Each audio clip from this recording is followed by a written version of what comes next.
Good morning friends, मैं रजनीश शुक्ला एक बार फिर से आप सभी का स्वागत करता हूं अपने official YouTube channel army and civil service में। दोस्तों, जैसा कि जानते हैं कि इस सीक्वेंस में आपको इंडियन पॉलिटी, भारतीय राज व्यवस्था का सीक्वेंस वाइज वीडियो आपको मिल रहे हैं, जिसमें से राष्ट्रपति, उपराष्ट्रपति, प्रधानमंत्री, राज्यसभा, लोकसभा, महान्यायवादी, ये सारी चीजें आपने पढ़ लिया है। इनकी आप प्रॉपर नोट्स बनाते रहें। तो उसी के सीक्वेंस में आज का जो हमारा वीडियो होगा वो राज्यपाल के ऊपर होगा। तो शुरू करते हैं। आज का वीडियो जो है राज्यपाल के ऊपर। ये मध्य प्रदेश या किसी भी स्टेट के लिए बहुत इंपॉर्टेंट होता है। अगर आप कोई स्टेट का एग्जाम दे रहे हैं ना, तो राज्यपाल से जरूर क्वेश्चन पूछे जाते हैं। ठीक है, तो हमारा फोकस जो है मध्य प्रदेश के राज्यपाल के बारे में होगा। हालांकि वही सारी चीजें सभी राज्य के बारे में होती है, ये ध्यान रखिएगा। राज्यपाल के बारे में, राज्यपाल का पद किस अनुच्छेद में दिया है, तो ध्यान रखिए कि ये दिया हुआ है 153 में दिया हुआ। आर्टिकल 153 में राज्यपाल के बारे में बताया गया है और ये कहा गया है कि प्रत्येक राज्य में एक राज्यपाल होगा।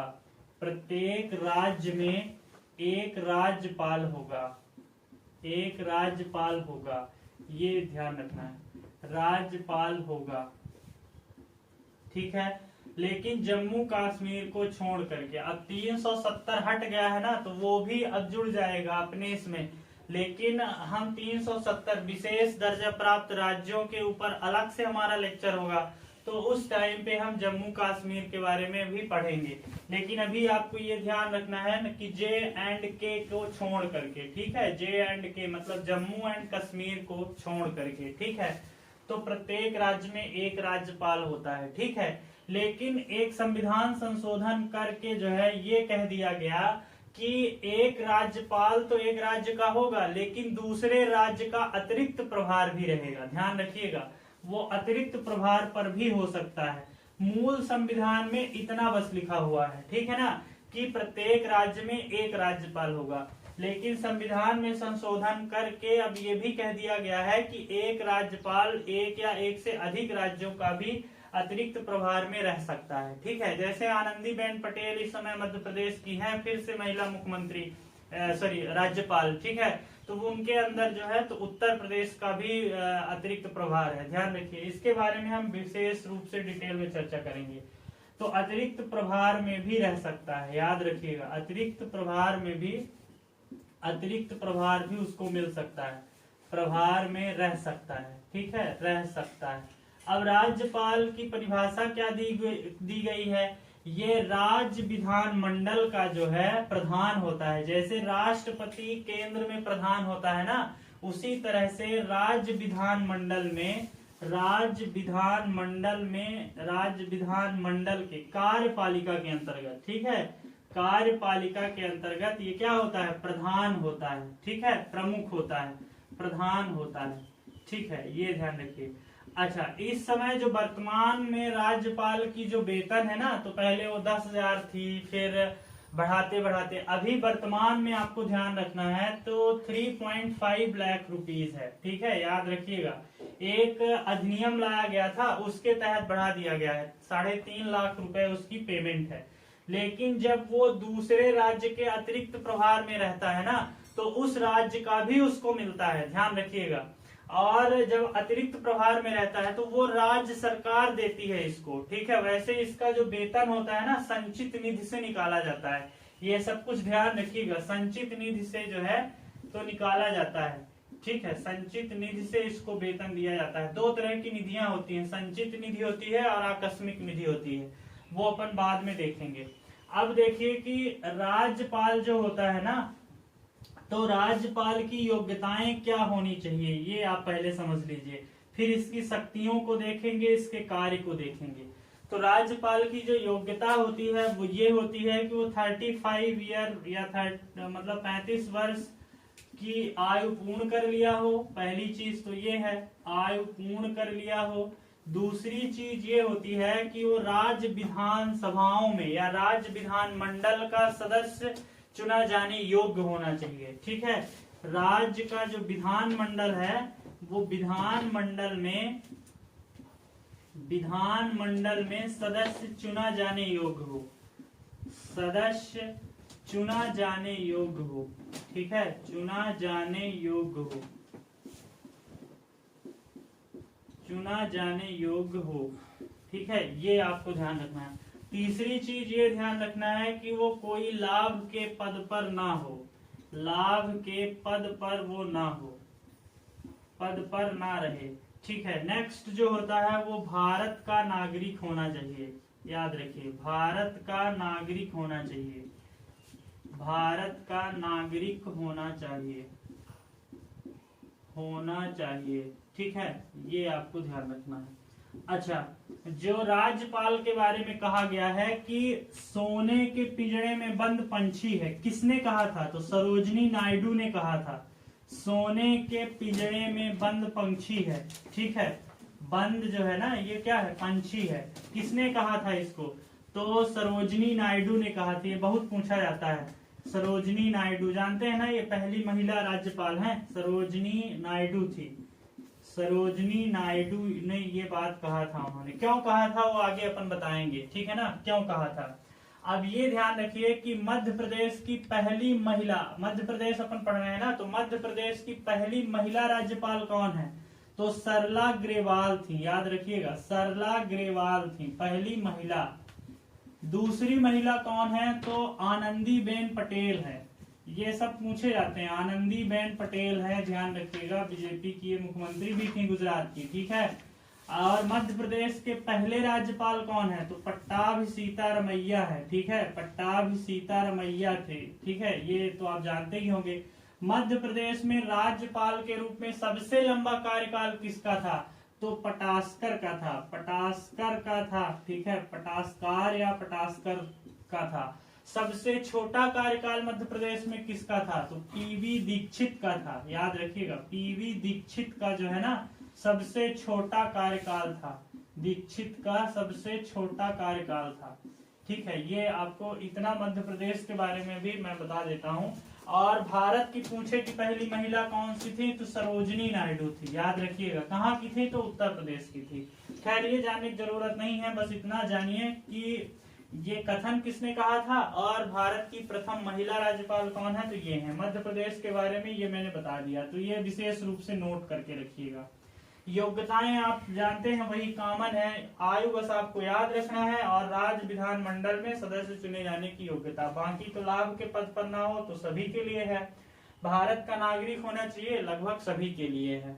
ठीक है, तो अब देखते हैं कि राज्यपाल के कार्य क्या होते हैं। ये आपको ध्यान रखना है, कार्य से ही क्वेश्चन आते हैं ज्यादातर। ठीक है, तो अपन देखते हैं राज्यपाल के कार्य क्या क्या होते हैं। तो जो राज्यपाल का कार्य होता है ना, तो जो आपने राष्ट्रपति वाला वीडियो देखा होगा, तो ये आपको एकदम बहुत आसान लगेगा, बहुत इजी तरीके से आप कर लेंगे और क्वेश्चन नहीं छूटेंगे, क्योंकि पूरा राष्ट्रपति वाला कार्य जो होता है ना वो राज्यपाल करता है। बहुत आसान टॉपिक है। राष्ट्रपति अगर आपने पढ़ लिया तो राज्यपाल बहुत आसान है, सुन लेंगे बस आपसे बन जाएगा। पहली चीज तो ये ध्यान रखिए कि ये केंद्र सरकार का प्रतिनिधि होता है। ठीक है, केंद्र सरकार का राज्यों में प्रतिनिधि होता है। ठीक है, राज्यों का प्रतिनिधि होता है, राज्यों का ये प्रतिनिधि होता है। ठीक है, ये आपको ध्यान रखना है, प्रतिनिधि होता है। दूसरी चीज ये ध्यान रखिए कि ये मुख्यमंत्री को शपथ दिलाता है। मुख्यमंत्री को ये क्या करता है? शपथ दिलाता है। ठीक है, शपथ दिलाता है। मुख्यमंत्री के कहने पर अन्य मंत्रियों की शपथ दिलाता है। अन्य मंत्रियों को ये क्या करता है? शपथ दिलाता है। जिस तरह से प्रधानमंत्री के कहने पे राष्ट्रपति करता है, उसी तरह से मुख्यमंत्री के कहने पे राज्यपाल अन्य मंत्रियों को करता है। ठीक है, अब अगर मान लीजिए आपसे ये क्वेश्चन पूछ लिया जाए कि राज्यपाल को कौन पद और गोपनीयता की शपथ दिलाता है, तो हाई कोर्ट जो होता है ना, हाई कोर्ट का मुख्य न्यायाधीश दिलाता है। ध्यान रखिएगा, हाई कोर्ट का मुख्य न्यायाधीश जो है ना, इसको पद और गोपनीयता की शपथ दिलाता है। इसके सामने ये पद और गोपनीयता की शपथ लेता है। ठीक है, ध्यान रखिएगा। वैसे इसकी नियुक्ति कौन करता है? तो राष्ट्रपति करता है। याद रखिएगा, राष्ट्रपति करता है। लेकिन ये शपथ किसके उसमें लेता है? तो मुख्य न्यायाधीश के उसमें लेता है। ठीक है, सामने। अगर मुख्य न्यायाधीश ना रहे तो फिर वरिष्ठतम न्यायाधीश के सामने जो है ना ये पद और गोपनीयता की शपथ लेता है। और राज्यपाल के बारे में एक बात और ध्यान रखिए, ये राष्ट्रपति के प्रसाद पर्यंत काम करता है, राष्ट्रपति के प्रसाद पर्यंत तक ये कार्य करता है, याद रखिएगा। वैसे तो इसका कार्य 5 साल का होता है, लेकिन जो है ना तो ये प्रसाद पर्यंत तक कार्य करता है, मतलब फिर से नियुक्त हो सकता है। ठीक है। तीसरा काम ये याद रखिए कि राज्यपाल जो है तो एक मेंबर को विधानसभा में नियुक्त कर सकता है, मतलब नॉमिनेट कर सकता है विधानसभा में। किसको करता है?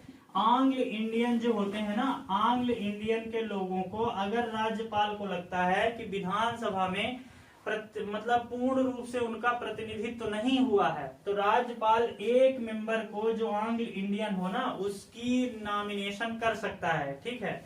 दूसरी चीज नेक्स्ट जो ध्यान रखना है वो ये ध्यान रखना है इसके कार्य में कि ये जो विधानसभा के सत्र होते हैं ना, सत्र को बुलाता है एवं सत्रावसान करता है। ठीक है। बुलाता भी है, मतलब सत्र आहूत करता है एवं सत्र का सत्रावसान भी करता है। ठीक है।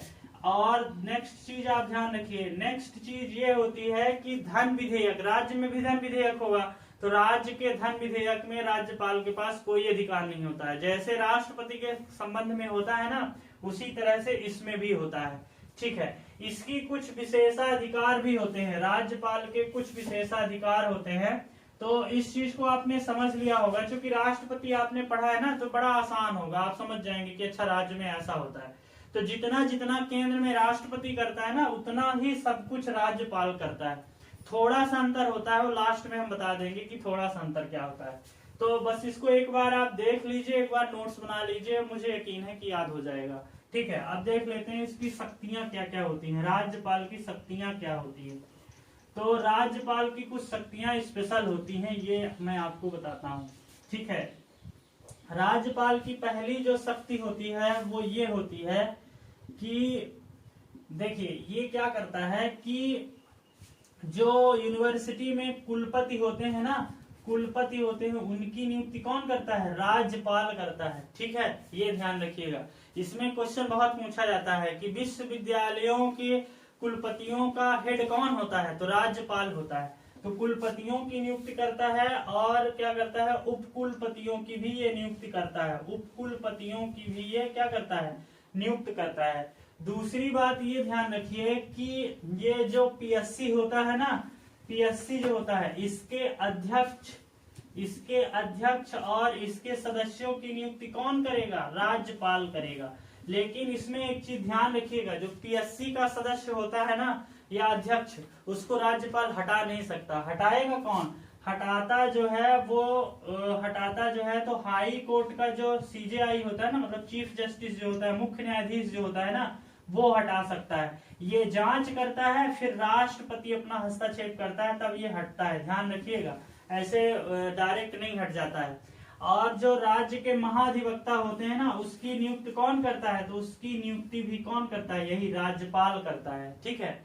अब इसमें कुछ जो है तो विशेष रूप से देखिए, विशेष इसके बारे में ये है विशेषाधिकार के रूप में कि राज्यपाल की गिरफ्तारी नहीं हो सकती, याद रखिएगा। ठीक है। गिरफ्तारी नहीं हो सकती, मतलब कहने का ये है कि उसके खिलाफ, राज्यपाल के खिलाफ जो सिविल मामले नहीं दर्ज होते हैं, केवल आपराधिक मामले या फौजदारी के मामले ही दर्ज होते हैं। ठीक है। जब तक कि वो उसमें रहता है, ये आपको ध्यान रखना है। दूसरी चीज जो ध्यान रखना है वो ये रखना है कि उसको 6 महीने पूर्व जो है, 6 महीने पूर्व, उसमें आपने देखा था ना कि 14 दिन पूर्व वो देना है, इसमें 6 महीने पूर्व उसको सूचना देना पड़ता है। ठीक है। किसको? राज्यपाल को। फिर राज्यपाल अध्यादेश भी जारी करता है। कब अध्यादेश जारी होता है? अध्यादेश तब जारी होता है जब कोई सरकार ना रहे, ठीक है ना, और राज्यपाल को लगे कि कुछ इंपॉर्टेंट बात है तो अध्यादेश जारी करता है। पीएससी में पूछा गया क्वेश्चन है, 213 के तहत ये करता है। ठीक है। 213 के तहत ये अध्यादेश जारी करता है। इसको जो है ना क्षमादान की शक्तियां जो है तो नहीं प्राप्त होती, ये आप ध्यान रखिए। क्षमादान की शक्तियां नहीं होती, लेकिन राष्ट्रपति को होती है। हाँ, ये इतना कर सकता है कि किसी दंड को कम जरूर कर सकता है ना। लेकिन अगर मृत्युदंड है ना, तो मृत्युदंड को ये नहीं वो कर सकता, लेकिन राष्ट्रपति कर सकता है ना। तो ये राज्यपाल के बारे में है। राज्यपाल के बारे में बस इतनी चीजें ही आपको जानना है, ज्यादा जानने की जरूरत नहीं है। अगर आपने राष्ट्रपति देखा है तो राष्ट्रपति का केंद्र में जितना काम होता है ना राज्यों में, उतना सेम काम किसका होता है, राज्यपाल का होता है। ठीक है, तो वीडियो को 1 से 2 बार देखिए, इसका नोट्स बनाइए। अगर आपका डाउट क्लियर नहीं होता है तो हमें कमेंट करिए, तो हम इसके बारे में डिटेल्ड वीडियो ला देंगे। लेकिन मुझे ऐसा लगता है कि अगर आपने राष्ट्रपति अच्छे से देखा है ना, तो फिर ये राज्य वही सेम काम राज्यों में कौन करेगा, राज्यपाल करेगा। बस इतनी चीज आपको ध्यान रखना है। तो वीडियो को लाइक सब्सक्राइब जरूर करें, शेयर करें। मिलते हैं दोस्तों अगले वीडियो में, तब तक के लिए नमस्कार।